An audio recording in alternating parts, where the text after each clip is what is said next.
Multifunksiyonal plazma pen qutusunun açılışını edirəm hal-hazırda. Multifunksiyonal plazma penin içərisindən birinci onun instruksiya kitabçası çıxır.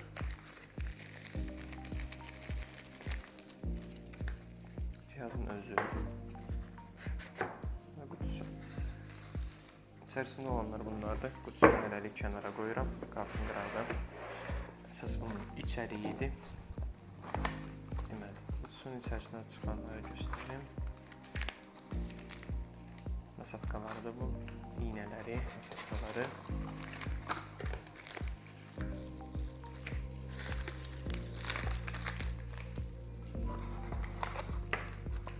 Bu qədərdir.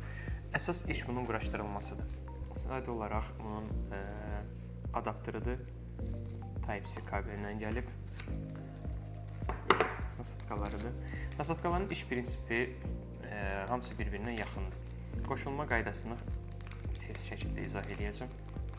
Bu lazımdır əsas bizə. Bunun ön tərəfi nisbətən arxası böyük başlıqlar üçündür. Bir başlığını çıxardım, baxın. Bu arxası böyük başlıq hesab olunur. Baxın, arxası böyükdür və bu hissəyə keçir bu qaydada. İynələr isə arxa hissəsinə keçir. Yəni iynələrimiz bunlardır. Bu iynələr də arxa hissəsinə keçir. Quraşdırılması necədir?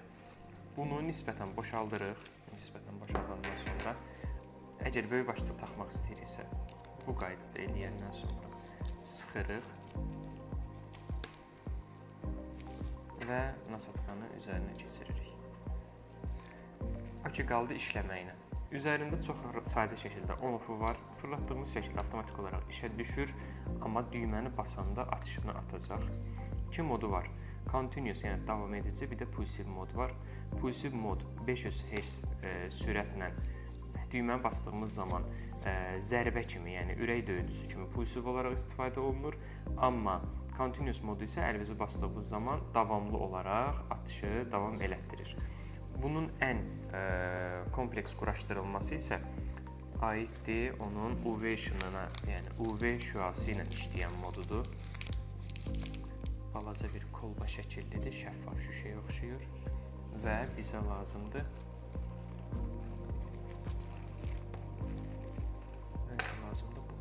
Necə quraşdırılıb göstərim sizə. Bura kimi hər şey aydındır. Yerdə qalıb bunu qoşmaq. Bunu bu qaydada taxsaz üzərinə düşəcək. Yerə düşəcək. Yəni bərk qalmır burada. Bərk qalmağı üçün bu akne, yəni sızanaq üçün istifadə olunur. Götürürük bu qaydada, otuzdururuq tam olaraq bunun üstünə. Üstünə oturduğu təqdirdə, baxın bu qaydada olur. Üzərindən də bu kolbanı keçirdiyimiz zaman artıq bərkiyir. Artıq bərkiyir və siz buradan atışınızı ata bilirsiniz.